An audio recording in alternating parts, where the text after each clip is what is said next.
The only issue in this tutorial, and the thing I'm not going to be covering, is the S's. So for example, if it was 1 day, you wouldn't want this S suffix, you'd just want 1 day. But you know, I'm not going to include that in the tutorial. It's probably something you can go ahead and do in your own time, just to sort of give you a little challenge.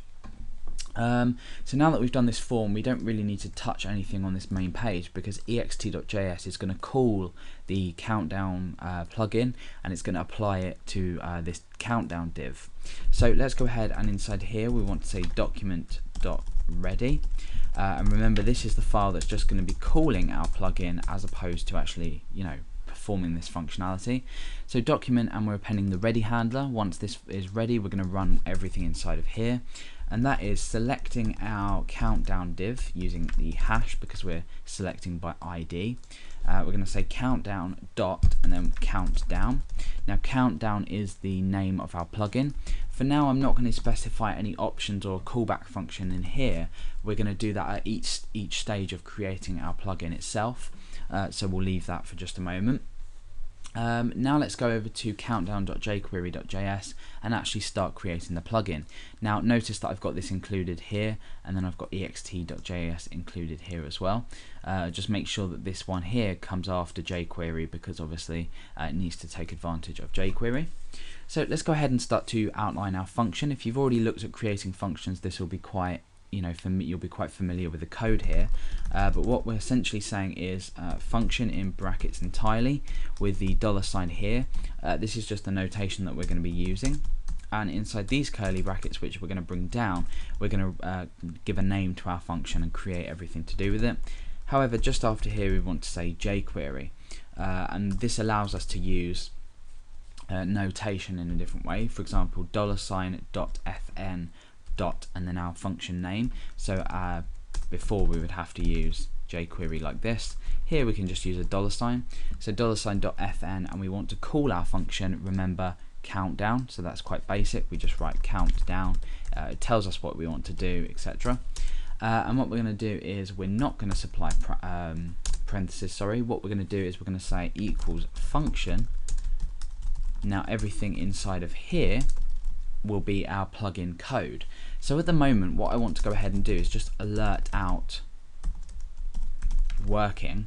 Now what's going to happen is inside ext.js, because we're making use of this plugin, as long as we've declared everything properly, we'll just have an alert box come out. So let's refresh, and you can see that we've got the alert box working. So we know that our plugin declaration is working, and we can go ahead and start to write the rest of our code. Now the first thing we want to do is allow the user to give some options into this, and that option is specifying the date that they want to count down to. So we're going to be using date.parse, and this is going to take a string date and it's going to convert it into a timestamp. So for example, I could write the 10th of August 2011 at 12 o'clock and 30 seconds, just as an example. This would be a way that we could write out a date which would then be converted into a timestamp. So we want to allow the user to specify this date inside the plugin as we call it. So let's go ahead and just inside of here choose an options parameter.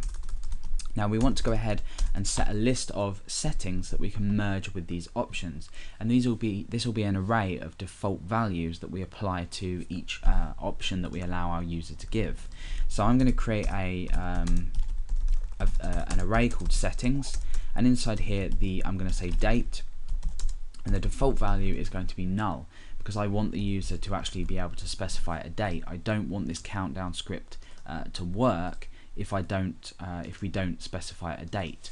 And later on we're going to do a check to see if this date value is equal to a number, or if it's not NaN in JavaScript, NaN like written like this with capital N and capital N here, which stands for not a number. So we want to make sure that this date is a number as well.